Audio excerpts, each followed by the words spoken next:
I'll always be upper level. But Ralph, he's sneaking women into the basement.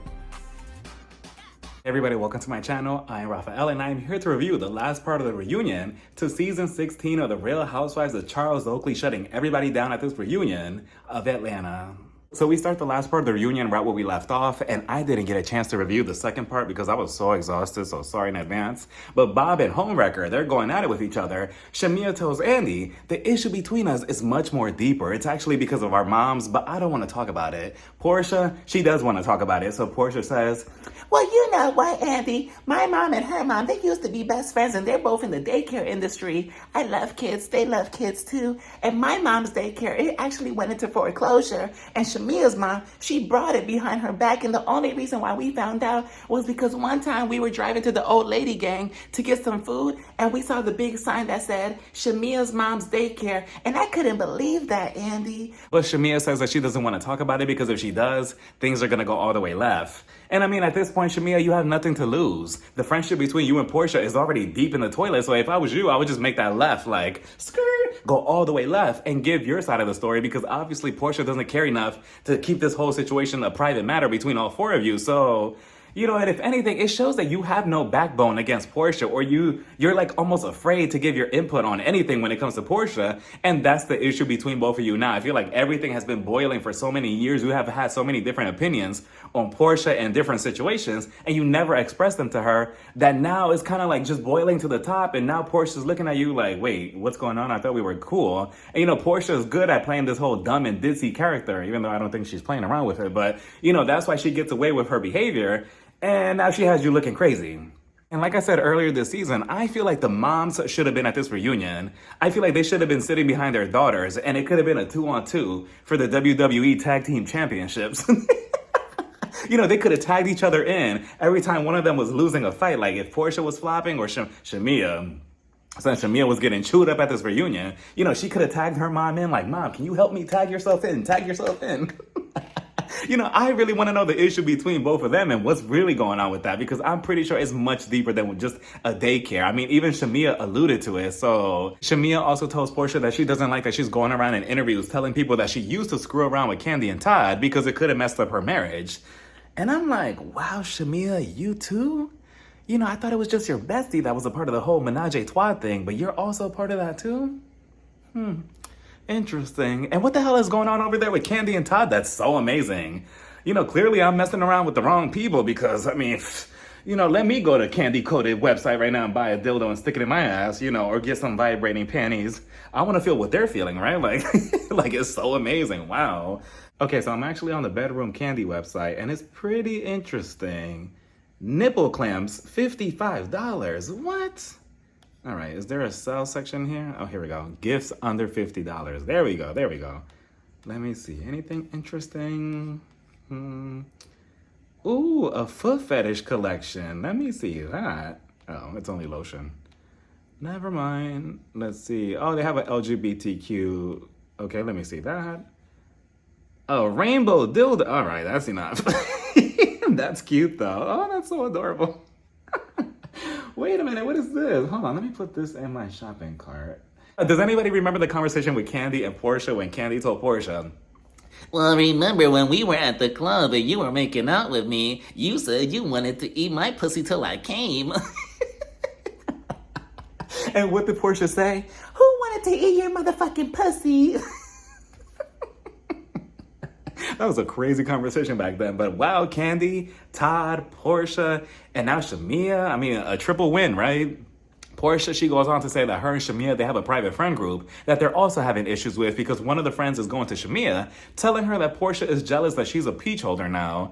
And then she tells Andy, Andy, I've been wanting her to be a full-time housewife, right? Here goes kiss-ass Andy towards Porsha.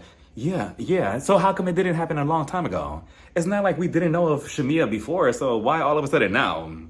You know, and if anything, I'm listening to this and I'm taking notes and I'm just looking at Andy like, Andy, I hope you're catching on to this. Like, that could be your cast for next season. Forget K. Michelle, forget Pinky. Get that private friend group and bring them on as peach holders. I want to see that whole dynamic between all of them. But, you know, now do I think that Porsha is jealous of Shamia? Yes.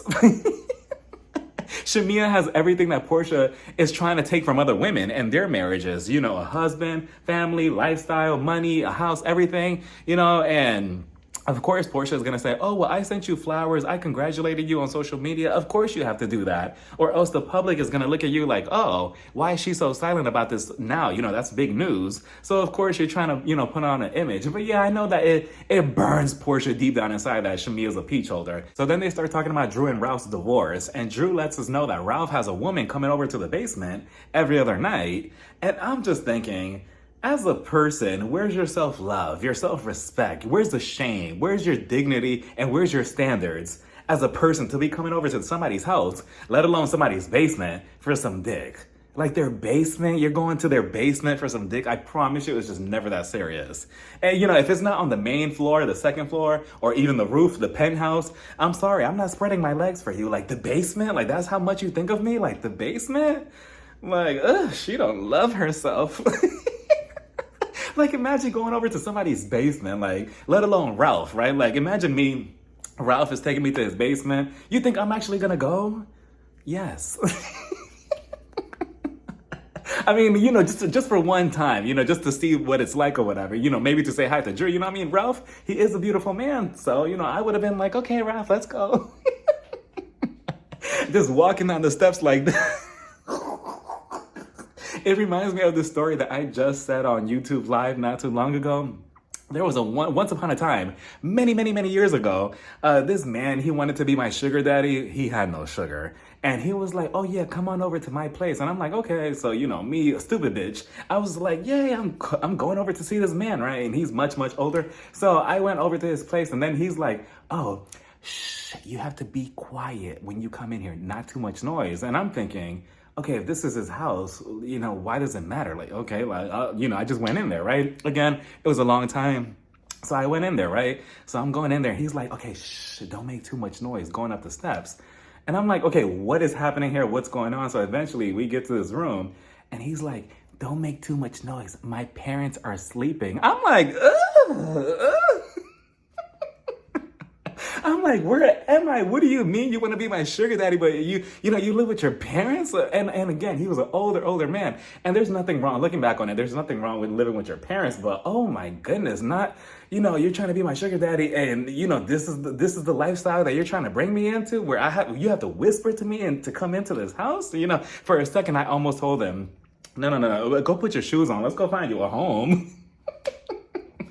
It's revealed that Drew and Ty's the person that allegedly Drew was sneaking around with, that they've been on the phone for 3,000 minutes. And I did the math and that equals 50 hours. So 50 divided by 31 days in a month, give or take, you do what you want with that. And it must have been a good, juicy conversation. But, you know, Drew, if there is something going on with you and Ty, then, you know, then so be it. It's fine. You know, Ralph, he has his own woman that he's taken to his basement with no shame. So, you know, you shouldn't be ashamed of this too. But, you know, it's just crazy. When I heard 3,000 minutes, all I heard was, remember when once upon a time, not too long ago, when you had to wait for 9 o'clock at night for your minutes to be free in order to call somebody? Like, you know, good times.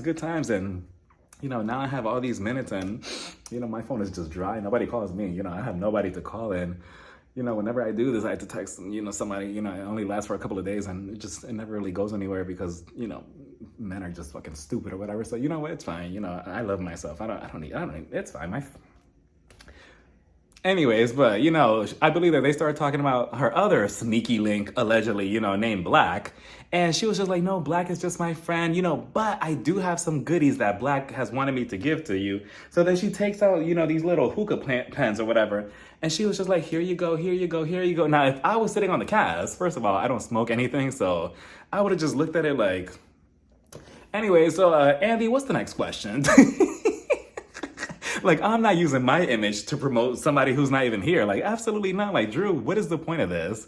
But, you know, I believe that they asked her, so, are you and the hot dog man together? You know, what's going on with that? And Drew was just like, look, he's not even my type. I mean, look at Ralph. And she was being shady with this. She was just like, look at Ralph and, you know, cute next to gorgeous. You know, gorgeous is gonna, you know, devour cute. So I think Ralph scored too high in the looks department.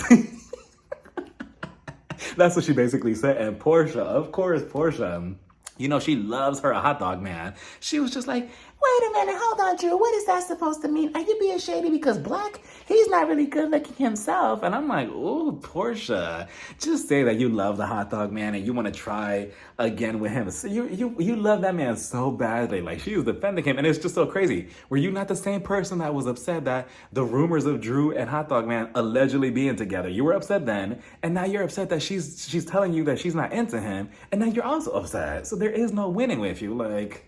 So Andy brings out the men, and I'm not really sure what their title is because Charles is the only husband. The other two are exes, so... And why is Ralph sitting behind Phaedra? Are they fucking?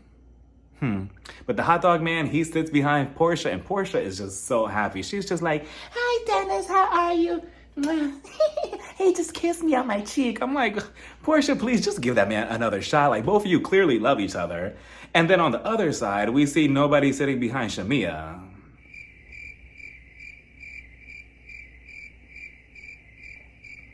So then Andy asked her, and Shamia was just like, oh yeah, he's at home with the kids. And that was it. And if I was Andy, I would have been like, oh, okay, that's nice, but he needs to be at this reunion.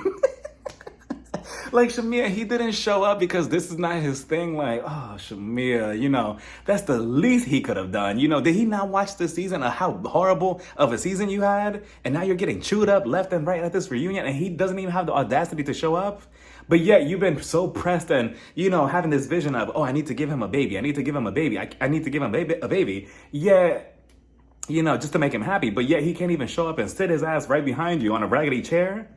Like, and honestly, it's probably for the best because look at what's going on with Angela and Mr. Charles Oakley. Like, that's not looking good. And I feel like Shamia, I don't know. I want to say if you come back, it'll be better for you. But I feel like, I don't know. I feel like it's only gonna, for Shamia. And then her marriage is gonna just, I don't know. I feel like you had a beautiful life outside of the show. And I feel like maybe you should just stay off the show to keep everything intact. Because I feel like the more you stay on the show or the more you're a peach holder, I feel like things are gonna fall apart. That's usually how it happens on The Real Housewives. Not just you, just in general, but Angela's husband, Charles, he's there. And as for the outfits, Ralph, he look... I already said it before that Ralph, when dealing with him, you have to close your eyes because, he's a very handsome man. So, in order to not be manipulated by him, you have to kind of just look away. Like, no, I'm not falling for it this time, Ralph. He looks beautiful. Dennis, I'm not really a fan of his suit. It looks okay. Charles, I liked his suit. He looks nice. So then I believe that they started with the whole Drew, Porsha, and hot dog situation. Hot dog, he says, well, I knew it was strictly just business. It was just studio time. It was never between me and Drew. Nothing was ever going on because me and Ralph, unfortunately, were friends. So I would never mix that. But then Porsha, she was just like, wait a minute, hold on, no, hot dog. Because you had texted me saying, oh, I'm not gonna fuck Drew. This is strictly just business. So what was that about? And then Dennis tried to backpedal and he's just like, oh, no, that's not what it was. I meant to send that text message to somebody else. No, it was autocorrect. No, Siri accidentally, no, it was ChatGPT who accidentally wrote that text message. And I'm like, Dennis, I don't think that Porsha, surprisingly, is lying about this. So, but I don't genuinely believe that Drew and Hot Dog wanted anything with each other. I think it was strictly just music. Why, out of everybody in Atlanta, she had to go to him? I don't know, but I guess he has the magic touch and the magic hot dog. No pun intended. So then Drew also said, Hot Dog said that it was Drew's job to tell Porsha that they were filming for the show. And Porsha had no issue. She tells Drew that if she would have just texted her, hey, I'm filming with your ex, whatever you want to call him or whatever, sneaky link, and call it a day, she would have been happy with it. But I don't believe that. Porsha would have been pissed whether Drew had explained it in a thesis statement. If she would have wrote a whole entire bibliography on the hot dog and Drew's relationship to Porsha, Porsha still would have never accepted that. She still would have felt some type of way. Why? Because I feel like Porsha is a jealous person. She does not like that her bestie has a peach. She does not like that her ex is being on the show. So then we get to Ralph and Drew, and Ralph, just manipulation 101, right? You could just hear it in his tone. Because Drew is pissed at him and she goes off on him, and Ralph, he was just like, what? It's like he goes on in this long-winded Dorit speech. What do you mean, Drew Sidora? No, there's nothing more that I would want from you. There's nothing else that I would want from you and us to have a true friendship and relationship, because our love used to be real and my love for you used to burn with 1,000 passion, and we have kids to worry about and take care of, and I just want to show them that we have a good, loving relationship. Their dad and mom, could be amazing, great parents and show them the future of this world and how much love I had for you. And I adore you so much. And I think you're so beautiful in that yellow dress with feathers. Like, I love your shoes too. Like, you look gorgeous, baby girl. And if I was Drew, I would have just looked at him like, fuck you, Ralph. Oh, he would have pissed me off so badly. I would have took my fucking high heel off and just swung it at him. Like, don't talk to me like that. We all know you're trash, Ralph. You're beautiful, you're handsome, but you're handsome trash. Like, stop the manipulation, trying to make Drew look crazy again. And then he had the nerve, the audacity to say, Drew, what are you talking about? I'm not a liar. Oh. Oh, he's not a liar now. He's not a liar.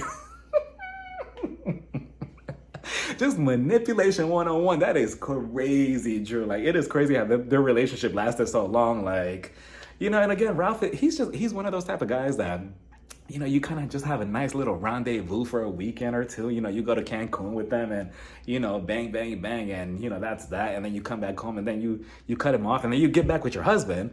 You know, you don't have a relationship with him. Not at least until he, you know, learns to be a better man. But you know what did K. Michelle say? You know, K. Michelle would be the perfect person to come on for next season. So she could tell Drew, you can't raise a man. He's already grown. What you gonna do? They asked Charles, why does he come off so cold and distant towards Angela and his sorry excuses? Well, I'm not going to pretend to be somebody else just because the cameras are there. This is how I show my love to Angela. And that's pretty sad, Charles, if that's your way of showing love. Because not one moment at all this entire season did I ever look at a scene between both of you and think, you know what? Angela's a lucky woman to have Charles. If anything, I kept saying, Angela, you need to run. You know, and I honestly, I give Angela maybe 1 or 2 more seasons before she files for a divorce because I can't genuinely see how Angela is happy in this marriage. Like, I don't see any of Charles' behavior as cute or, oh, it's so quirky or, oh, you know, he's just like that. He's just older and blah, blah, blah. No, there's no excuse in that. Like, at least not in my world. Like, I'm sorry. Like, you have to be engaging. You have to be lovable. And then that anniversary episode, that said it all right there, where Angela called him and said, oh, I love you and I miss you. And it was crickets. So then this is where it got interesting between Charles and Shamia, because Shamia, I'm like, Shamia, I wish a producer would have just told her, like, you know what, if I was you, Shamia, like, you've already been getting chewed up, part 1, part 2, and part 3 of this reunion. Don't go against Charles. But she went against Charles. I believe she was just like, oh, I do know you. Me and my husband have met you. You know, we were at a party or something together, and Charles, you know, he put his bang back and he was just like, I don't know you. Like, I don't know who you are. Like, yeah, you met me, but you don't really know me. And I just know it was just on the tip of his tongue to tell Shamia, you're a non-motherfucking factor. I just know he wanted to say it so badly. And I mean, in Charles' defense, he's a famous basketball player prior to being on the show. So of course, he's going to have fans. He's going to have people that are going to come up to him, wanting to meet him, talk to him, take pictures with him. So of course, that's the thing. He's already famous. So of course, he's probably looking at everybody like, okay, you're just another fan. You know me. I don't know you. You know, and I don't think that they're understanding this, right? So Shamia was the first one to get shut down. Phaedra is the second one because all of a sudden she became Sheree 2.0 with the stuttering. So then Charles was just like, so Phaedra, you also say that you know me, right? But I don't know you. You know, he was pretending like he was Mariah Carey this entire third part of the reunion. He was like, I don't know you. I don't know you. At one point, I think he pointed at me and said he didn't know me either.